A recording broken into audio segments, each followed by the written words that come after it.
जय गुरु जी संगत जी आज मैं महाशिव पुराण का तृतीय खंड अध्याय 22वां सुनाने जा रही हूँ। जय गुरु जी। ओम नमः शिवाय शिव जी सदा सहाय। ओम नमः शिवाय गुरु जी सदा सहाय। ओम नमः शिवाय शिव जी सदा सहाय। ओम नमः शिवाय गुरु जी सदा सहाय। जय गुरु जी। जय गुरु जी। पार्वती की तपस्या विषयक दंडता उनका पहले से भी उग्र तप, उससे त्रिलोकी का संतप्त होना तथा समस्त देवताओं के साथ ब्रह्मा और विष्णु का भगवान शिव के स्थान पर जाना। ब्रह्मा जी कहते हैं, मुनीश्वर शिव की प्राप्ति के लिए इस प्रकार तपस्या करती हुई पार्वती के बहुत वर्ष बीत गए तो भी भगवान शंकर प्रकट नहीं हुए।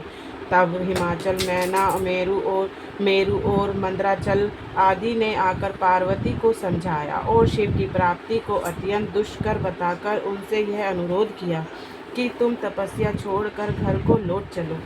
तब उन सब की बात सुनकर पार्वती ने कहा, पिताजी, माताजी तथा मेरे सभी बंधव, मैंने पहले जो बात कही थी उसे क्या आप लोगों ने भुला दिया है?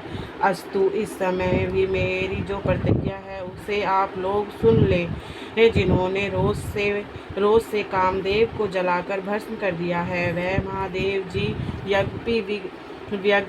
यज्ञपी वीर तक हैं, तो भी मैं अपनी तपस्या से उन भक्तवत्सल भगवान शंकर को अवश्य संतुष्ट करूंगी। आप सब लोग प्रसन्नता पूर्वक अपने अपने घर को जाएं। महादेव जी की संतुष्ट होंगे ही, इसमें अन्यथा विचार की आवश्यकता नहीं है। जिन्होंने कामदेव को जलाया है, जिन्होंने इस पर्वत के वन को भी जलाकर भस्म कर दिया है, उन भगवान शंकर को मैं केवल तपस्या से यही बुलाऊंगी। भगवान महाभगवान गण आप यह जान ले कि महान तपोबल से ही भगवान सदाशिव की सेवा सुलभ हो सकती है। यह मैंने आप लोगों से सत्य कहती हूँ। सुमधुर भाषण करने वाली पर्वतराज कुमारी शिवा माता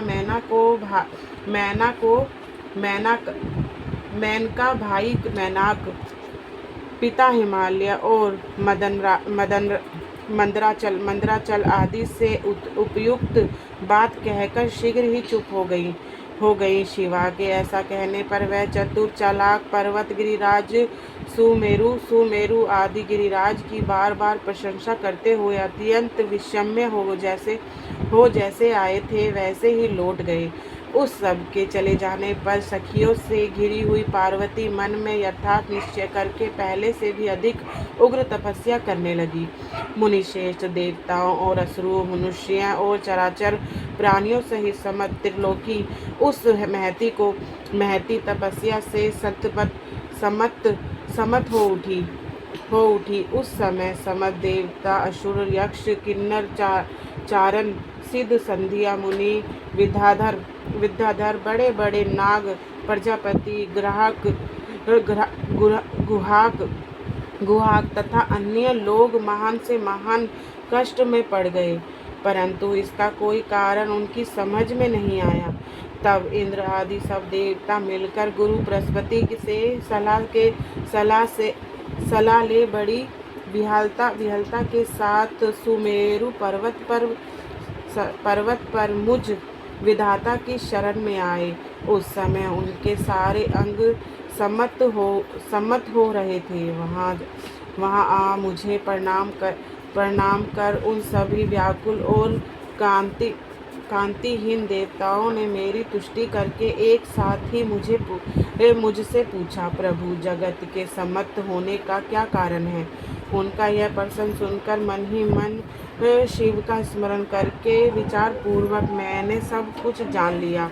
इस समय विश्व में जो धाय उत्पन्न हो गया है उस गिरिराज की तपस्या का फल है।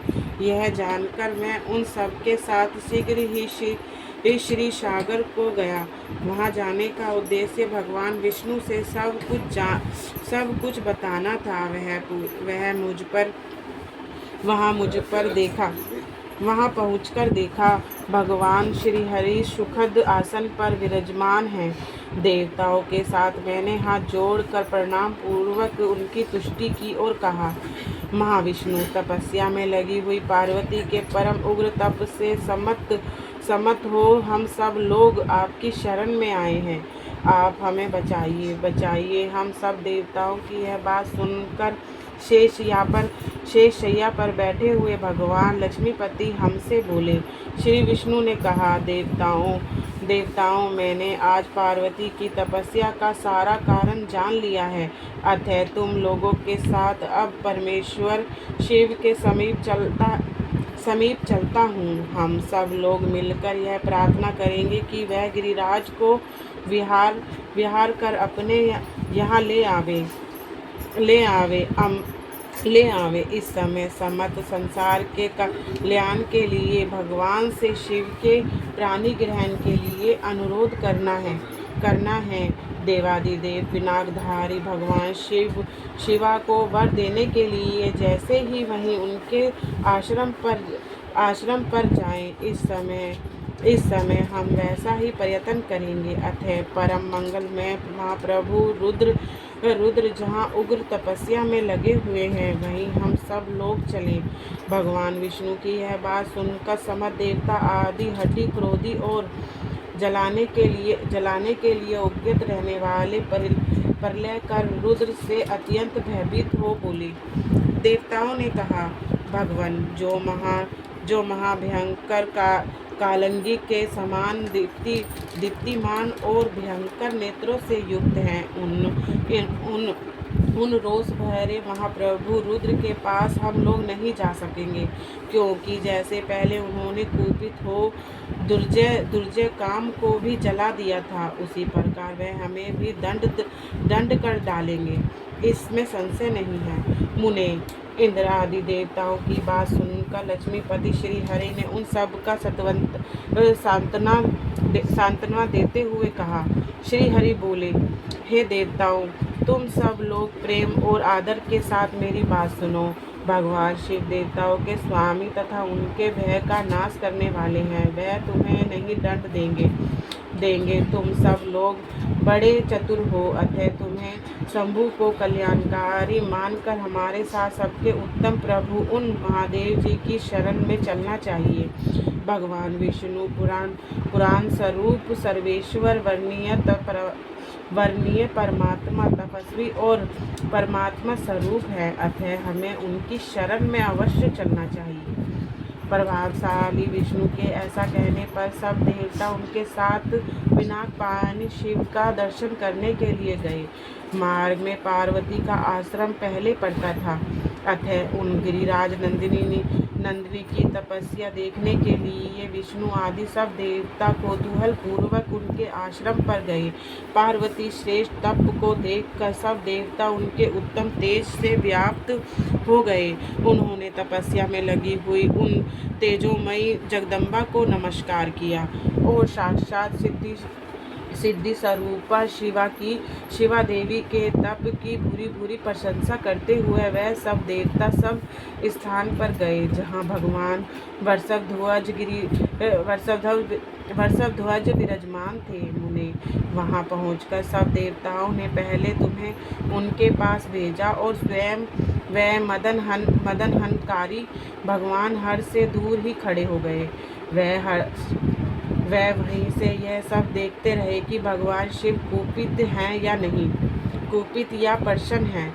नारद, तुम तो सदा निर्भय रहने वाले और विशेषतः शिव के भक्त हो, अतः तुमने भगवान शिव के स्थान पर जाकर उन्हें सर्वथा प्रसन्न देखा। फिर वहां से लौटकर तुम श्री विष्णु आदि सब देवताओं को भगवान शिव के स्थान पर ले गए। वहां पहुंचकर विष्णु आदि सब देवताओं ने देखा भक्तवत्सल भगवान शिव सुखपूर्वक प्रसन्न मुद्रा में बैठे हैं।